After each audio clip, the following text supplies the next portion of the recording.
If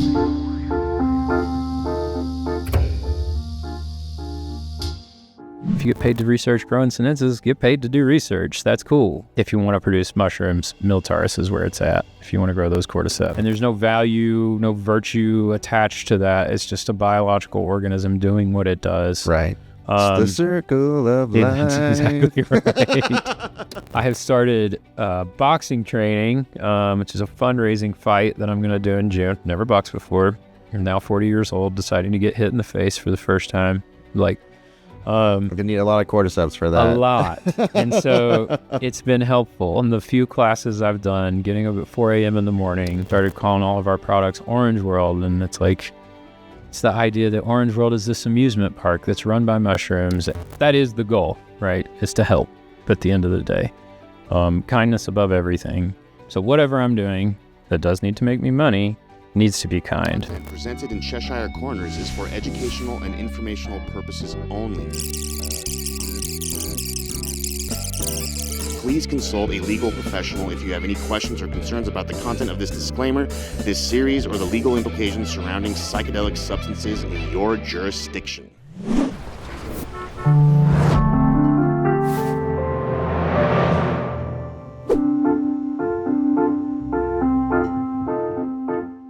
So what would you say to someone who's new to, mushrooms, mycology, cordyceps? Love to tell them about what it does in the natural world, even though that's kind of one of the scariest parts, I think, for people. But a parasitic fungi is really fascinating. It's kind of like, we shouldn't really be like afraid of a xenomorph, right? But liver flukes do exist. And, there are things in your environment that, like, the xenomorph didn't just come to Ridley Scott just out of nowhere. Like, there were ideas in there. Obviously Giger's artwork probably had a lot to do with that. The way that they produce, I think, creates a curiosity, because for me, anytime anyone's curious about any mushroom or they just want to know, it's like, well, how do you pique their curiosity even more? Curiosity is like your greatest superpower in whatever you're going to do, right? Focused curiosity specifically is your greatest superpower. Cordyceps, as far as the main thing that I started growing, I think it was one of those things, and a lot of mushroom people like to get woo-woo and be like, it chose me. And it's there to a degree for sure. I don't want to get too woo-woo about anything ever. Just the right amount of woo is great. The health benefits from cordyceps are, at this point, inarguable. And people will be like, well, we don't have enough human clinical trials. Okay, but, everyone knows a handful of people, if they've taken cordyceps, that it's changed their life in some way. And so when I first had started growing mushrooms, I did what most people do when they start growing mushrooms. I grew, lion's mane and oyster and shiitake, which is kind of a big one to bite off as an early grower, but I was successful, so that felt good. And then cubensis, a few other, culinaries. And then I got interested in cordyceps just because I was seeing their health benefits and kind of how they behave in the environment in the natural world. And to me, that was really fascinating. Like, I've always been a big sci-fi person, and cordyceps, and I'm a big metalhead. And so cordyceps kind of also got my emotional strings a little bit, because I was like, oh, this is stuff I like. It's parasitizing insects. It has the ability to go from parasitizing insects to parasitizing plants in the absence of any insects being around. So there's this flexibility, this adaptability that it's been able to evolve into over I don't know how many years, and anyone who claims to know is some massive biological assumption. You can talk more about like even the science of like there's different mating types of cordyceps, and because they're ascomycetes, they have to reproduce with two different mating types to be able to produce a fruiting body. And they can change mating types in their natural environment, which is just wild. And we see that a little bit, and reptiles do some weird reproductive stuff as well in biology. So it exists in other places. I think there was a uniqueness to cordyceps, compounded with just how different of an organism they were than anything else I'd been growing, that just kind of took me, that called me, that chose me, right? And so when I started growing them, when I had my first small farm, it was what I wanted to keep growing. Then there's the really obvious, like if I grow this mushroom in mass, I can pay the bills for anything else I want to do with mushrooms. And that was huge. There's not a ton of mushrooms. Like unless you're going to make a huge, massive oyster farm, you're going to have a hard time getting those profit margins. Now, the profit margins are still 30% in the mushroom industry, even with oyster mushrooms, if you're scaled large enough. But with cordyceps, your profit margins get higher than that. And part of it's like you just look at why they do what they do. And there's difficulty of cultivation that's a little bit different for a lot of people. And so as I continued to play with cordyceps and grow cordyceps and figure out how to scale them well, the thing that kept me kind of coming back, aside from their obvious benefits for myself and the others around me, it was the Ascomycota aspect, right? That when we look at the described kingdom of fungi, we've got, they say around 70 to 75% of described fungi are Ascomycetes. And these are not the mushrooms that we consider sexy, right? Aside from morels and now cordyceps. Most people are aware of that. But we deal with them all the time, like our yeasts, most of their molds that we're encountering, whether beneficial or not. This is a huge part of what we're interacting with in the fungal world on a regular basis. We just don't see it everywhere. And so it got me to kind of go down that path of like, where is the most beneficial, helpful place to be involved with? How does this fungal organism work? And so I'm still just studying more and more and more about just how does an Ascomycete work, which is one of the reasons that I'm always interested in like working with brewers to make these mushroom beers or to get them excited as well, because we're working with similar organisms, more similar organisms than what they're working with when it comes to an oyster or a lion's mane. The reproductive state is so much more the same. It's funny when I talk to a lot of brewers, it's like we start talking about Ascomycetes and it's like then we like are connecting, a lot more closely than when we're talking about, oysters that they're going to use for flavor in a beer or something like that. We worked with Westminster Brewery last, and I got into working with breweries with mushrooms because I've loved beer just for a long time. I worked at a brewery. And when I was working there, it kind of came up, well, what if we made mushroom beer? Like, because people have done it, and it's like, what would be really cool to do? So we did a chestnut Piopino brown ale, which was excellent.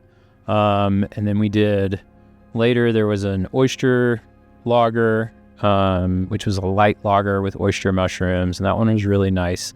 And then my favorite one that we did was a Reishi Cordyceps honey braggot ale. And honey braggot was an ale that kind of came from the mead world. And it was cool because you could drink 10 ounces of this and you would feel the cordyceps. You would be like, I feel like awake. I don't feel like I drank a beer. Where, you drink one beer, most people aren't going to get a buzz off of one beer, but you might feel a little bit more relaxed, a little bit, maybe you're a little bit tired. If you're already tired, you're probably more tired, but you would feel the cordyceps. So you're just like completely either more energized or the same level. It almost negated the effects of what a beer would do to kind of make you feel a little bit tired. So that was a really cool one to play with. And that was at Barrels and Bottles in Golden. And then we recently did one with Westminster Brewery, and that was a Reishi Lion's Mane Cordyceps amber ale that they did for Halloween. They called it Clickerbait, kind of, Last of Us. I think everybody's got to make a Last of Us reference at this point when they make a product to some degree. But yeah, it's the honey braggot one was called The First of Us. I don't think we have to worry about cordyceps doing that to us. I don't think so. Yeah, I don't think there's any worries that you're safe really to take your cordyceps without turning into a zombie. I think. I think it does the opposite. If you are a zombie, it'll energize you and give you some energy, so you're not a zombie anymore. Right. You become a 28 days later zombie at that. Right. Yeah. Super fast. Yeah. There are cordyceps that grow in really warm environments. So once again, there's no reason to not take your cordyceps. But yeah, it does make you wonder when, they're finding cordyceps down in like Costa Rica. You're like, well, okay. So those warmer species, maybe, something's going on there. But a lot of those species are inedible too. So, would it ever be of anyone's interest to try to grow them in mass? I don't know. And there's a lot of species that are very closely related to other cordyceps species as well that are parasitic, that do some really wild and really cool stuff, but I've not found, any evidence to support them growing in humans. You can grow cordyceps on meat, you can do it. Like, I've seen it done. Once again, it's got to get in there somehow. And it's not going to happen through reproduction of spores in the lungs. So yeah, kind of a wandering answer of what got me to cordyceps, and then just to run down some of those benefits. I already knew okay, it's increasing how much blood oxygen you have available at any given time, how much your oxygen your blood can utilize. In the last several years, they did a study where people were taking cordyceps regularly and their VO2 max went up 30%, just increased by 30%. And you can't do that without a lot of really hard exercise, as far as we know, in any other kind of category. So along with that comes this whole host of other benefits. And so, it's anecdotal, but my mom I finally got her to start taking cordyceps, mostly for just general wellness, energy, its immunoregulating abilities and all that.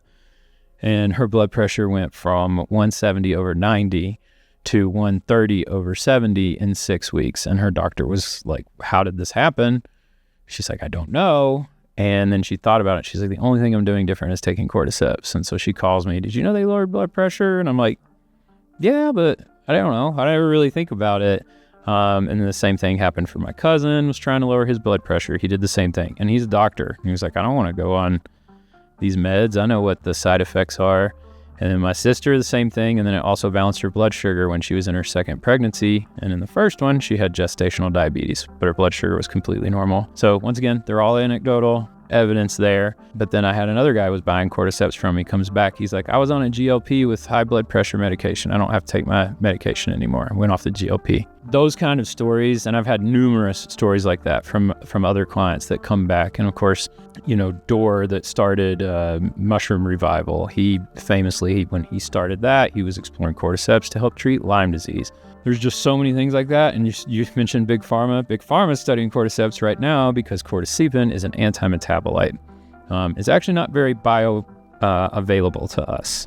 Cordycepin itself, being an anti-metabolite, kills cancer, right? And so that's why Pharma has started studying it. And though I'm never one to promote, what Big Pharma is doing, if you come up with a cancer drug that's based on cordycepin and it's not our traditional chemo therapies, go for it. Run with it, So there's just all that stuff has kept me with cordyceps. Plus, I like to take it when I ski, when I run, when I do any sort of activity, and it's notable difference. Cordyceps is also an adaptogen.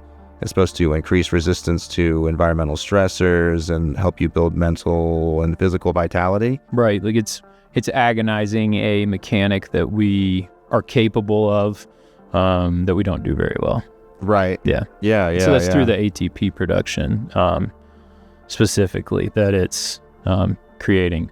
So we produce ATP, but cordyceps makes you produce more ATP because of its adenosine and then what cordycepin is. Athletes have used it, but also just to help with fatigue, burnout, exhaustion, chronic fatigue syndrome. Or in my case, I have Crohn's disease. So when you have different digestive issues, I don't drink any kind of caffeine or anything like that. So I found that it helps with energy, especially, because if you're, suffering from fatigue issues, if you're not able to kind of process the, foods you need to get the energy that you need, anything that kind of give you energy definitely helps. Yeah. So I can say it's definitely helps, in my case, because I, kind of struggle to find that energy throughout the day. And I think everyone's looking for energy throughout the day. So for sure, and especially in my case, it helps. And I think for everyone, it could be helpful. So cordyceps are perfect. Yeah.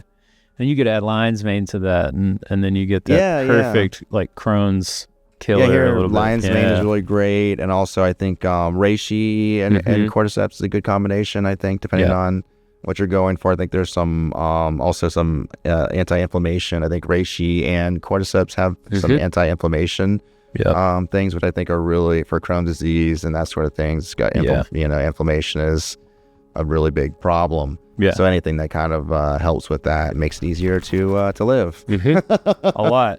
Yeah, I take it as a pre and a post activity, whether that's a workout or just a workout activity that skiing or running. And Yeah, it's, I mean, you can tell a difference. And I think that's one thing we do a lot where, you know, kind of like you're talking about reducing the inflammation, is like when we take it for performance enhancement, we notice it, and then we forget, like, maybe if we take this after, it will help my recovery and reduce the inflammation.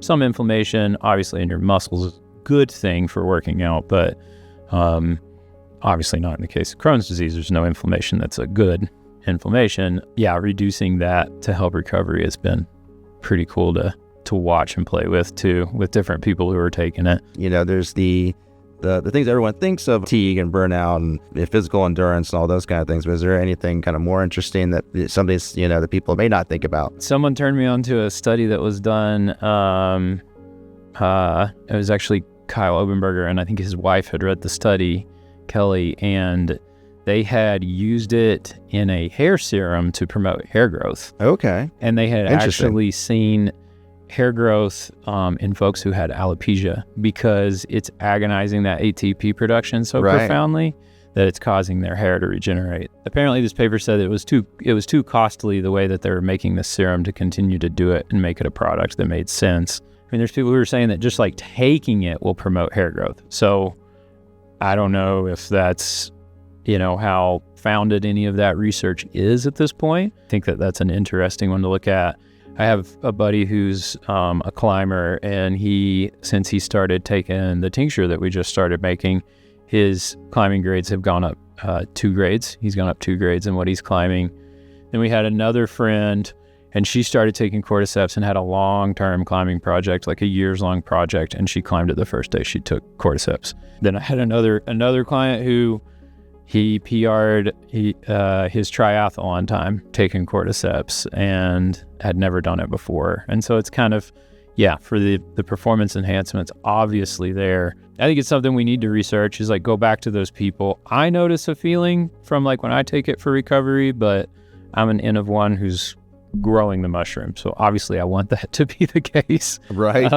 It is one of those things where like all those folks who are telling me like this is making my performance better, I want to be like, all right, now take it after. I do have other friends though who have immunodisorders, and they are taking it for that. And they have noticed a huge difference in just their energy levels, how sore they might be just because of what the fatigue has caused, which I think, you know, goes to the using it to treat Lyme symptoms thing as well. Cordyceps militaris? Mm-hmm. Is that specifically, I mean, I know there's a ton of species of Cordyceps as well. Is that the one primarily that you're working with? Yeah, that's the one that pretty much every farm is growing. It's almost all militaris. And reason being, they have started to do more testing around militaris and Sinensis, which is the other big one that people know about. And then we talked about, and they're coming back at like, there's militaris isolations and grown in certain ways that produce just as much cordycepin, and you can grow them. So it's kind of like we don't need a silkworm or a caterpillar and grow this in a vacuum chamber or at high altitude or whatever other things people are experimenting with to get them to grow.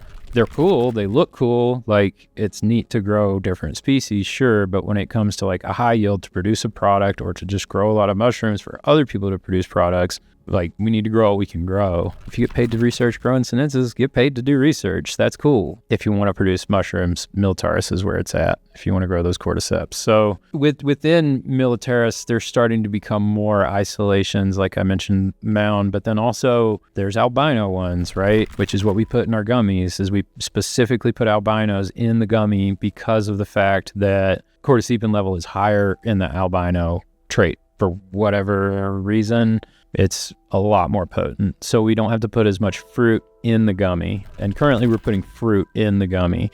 I mean, you take a gummy, you know you took a cordyceps gummy. Like you can feel it.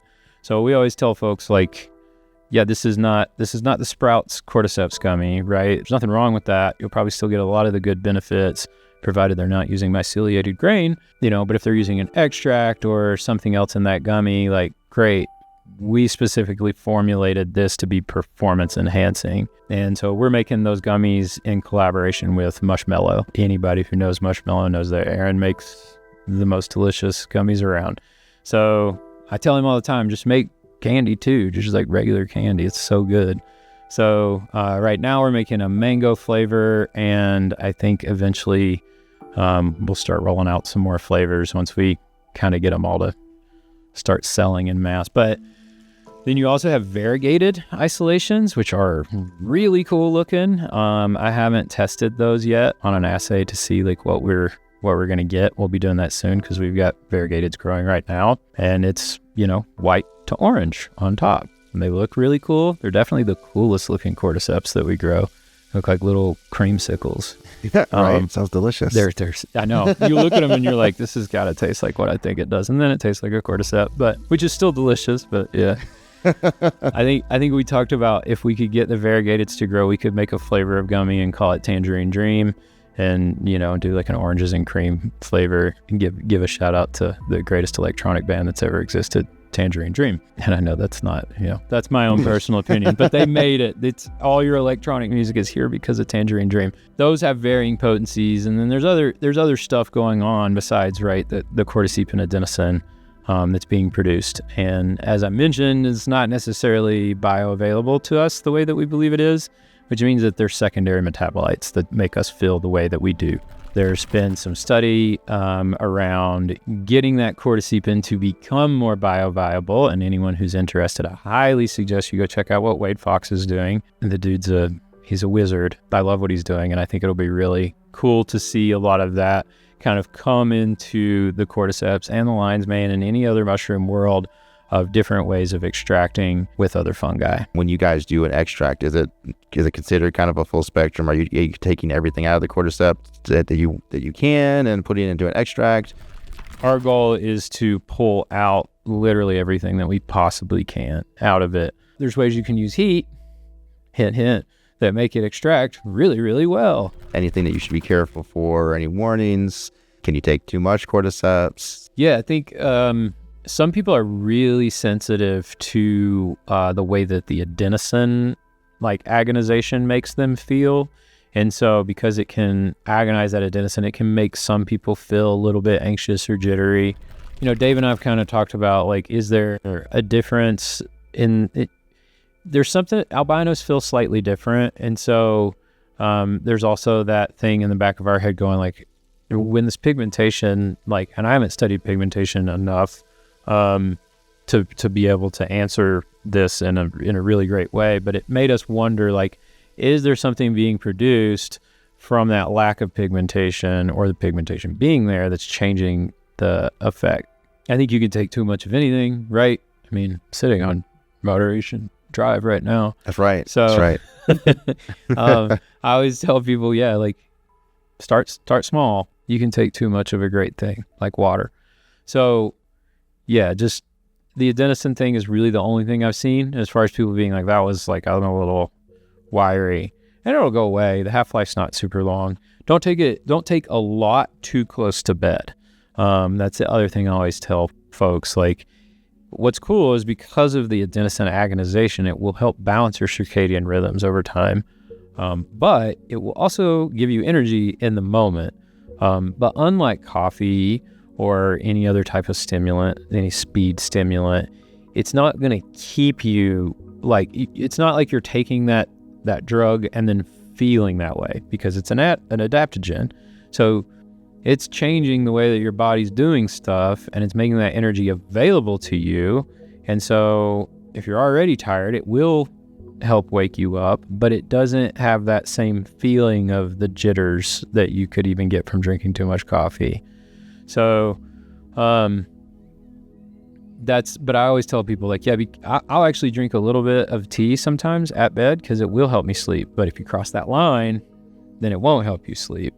It's you take too much magnesium, now you've got diarrhea instead of being calm and going to sleep, right? So right. there is there's a too much line based on that scenario that you're trying to incorporate it in. And I know it kind of scares people sometimes. I'm you can take it before bed, but just not too much. And they're well, I don't know how much is too much. And I'm well, that's why you do a little bit to get started. There's been so many different studies on people's lungs. There's been studies on mice swimming. There's dozens of studies on cordyceps right now, and I think that's super exciting. Curiosity is the most important thing. So people will see these studies, people will see this video, and hopefully people will become curious about cordyceps and see, hey, maybe this is beneficial for me.